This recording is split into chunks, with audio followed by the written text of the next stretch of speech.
दोस्तों, हमारा देश भारत सिर्फ एक देश नहीं, ये करोड़ों लोगों की आस्था और विश्वास का संगम है। और यही कारण है कि पूरे वर्ष भर भारत में 30 त्योहारों का मेला लगा रहता है। त्योहारों की इस भूमि में एक मुख्य पर्व है छठ महापर्व। तो आइए शुरू करते हैं छठ महापर्व की कथा। छठ महापर्व की शुरुआत कहाँ से हुई? कौन है छठी मैया? क्यों की जाती है छठ पर्व में सूर्य नारायण की उपासना? नमस्कार दोस्तों, तो स्वागत है आपका हमारे चैनल आस्था की आवाज में। हिंदू पंचांग के अनुसार कार्तिक मास के शुक्ल पक्ष की चतुर्थी से सप्तमी तिथि तक छठ महाव्रत मनाया जाता है। दिवाली के 6 दिन बाद छठ मनाया जाता है। छठ पर्व को लेकर कई कथाएं प्रचलित हैं। पौराणिक शास्त्रों में इसे महाभारत काल से जोड़कर देखा जाता है।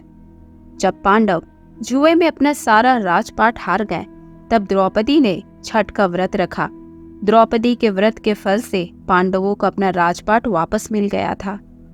इस तरह छठ का व्रत करने से लोगों के घरों में समृद्धि और सुख आता है। निसंतानों को संतान की प्राप्ति होती है।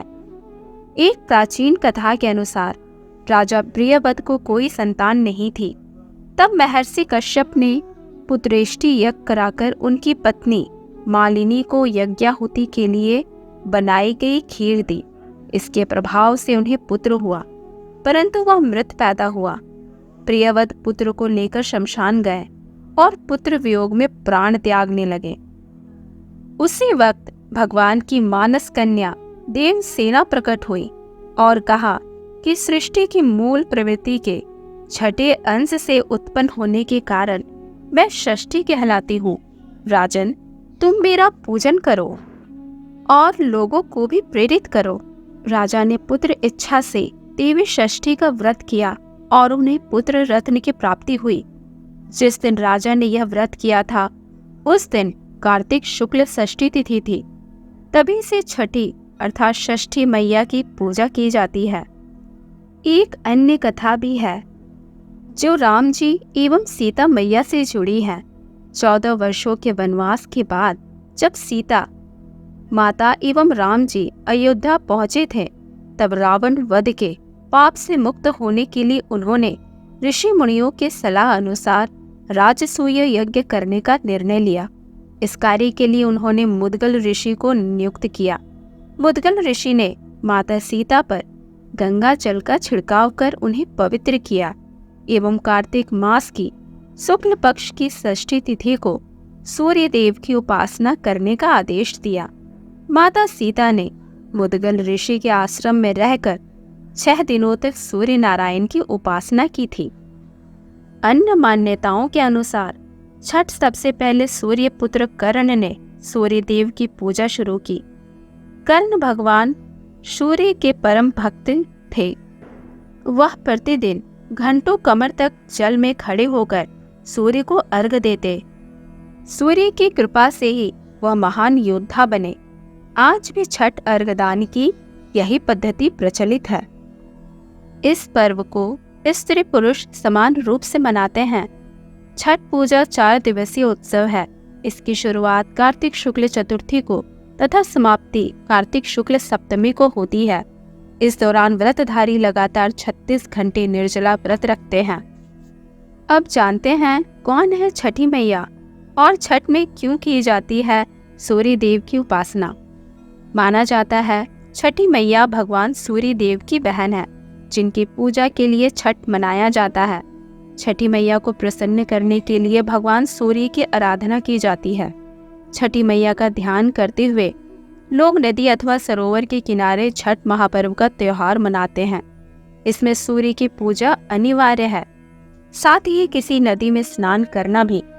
इस पर्व के पहले सप्ताह से ही साफ सफाई की जाती है। घर, आंगन, सड़कें, गलियां सभी का शुद्धिकरण किया जाता है।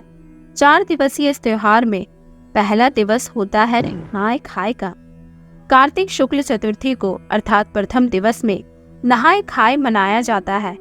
इस दिन व्रती के साथ साथ समस्त परिवार नहा धोकर शुद्ध एवं शाकाहारी भोजन बनाते हैं। भोजन में कद्दू दाल एवं चावल ग्रहण किया जाता है। यह दाल चने की होती है। छठ व्रती के भोजनोपरांत ही अन्य सदस्य भोजन ग्रहण करते हैं। दूसरा दिवस खरना या लोहंडा। दूसरा दिन अर्थात कार्तिक शुक्ल पंचमी को व्रतधारी पूरा दिन उपवास करने के पश्चात शाम को भोजन ग्रहण करते हैं। इसे खरना कहा जाता है। खरना का प्रसाद पाने के लिए आस पड़ोस सभी को आमंत्रित किया जाता है। गन्ने के रस से बनी हुई खीर एवं घी चुपड़ी रोटी का प्रसाद बनाया जाता है। इसमें नमक एवं चीनी का प्रयोग वर्जित है। संध्या अर्घ। तीसरा दिवस। तीसरे दिन अर्थात कार्तिक शुक्ल षष्ठी को दिन में छठ का प्रसाद बनाया जाता है। यह परंपरा अति प्राचीन है। इस महाप्रसाद को घर में ही शुद्ध तरीके से बनाया जाता है, जिसमें मुख्यतः ठेकुआ और कसाड़ होता है। ठेकुआ गुड़ आटे और घी से बनाया जाता है, वही कसाड़ चावल के आटे एवं गुड़ से तैयार किया जाता है।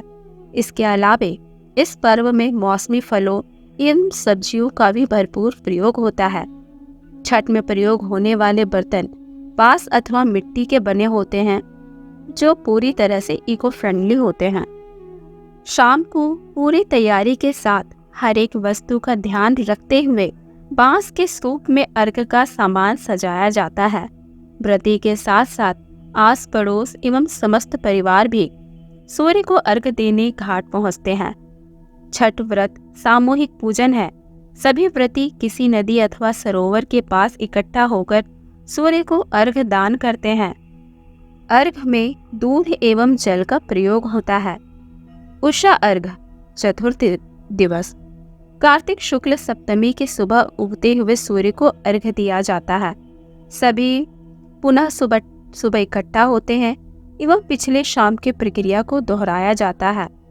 अंत में व्रती थोड़ा प्रसाद ग्रहण कर व्रत का पारण करते हैं। आशा है आप सभी को ये वीडियो पसंद आई होगी। वीडियो को लाइक और शेयर ज़रूर करें। इस वीडियो को देखने के लिए आप सभी का धन्यवाद।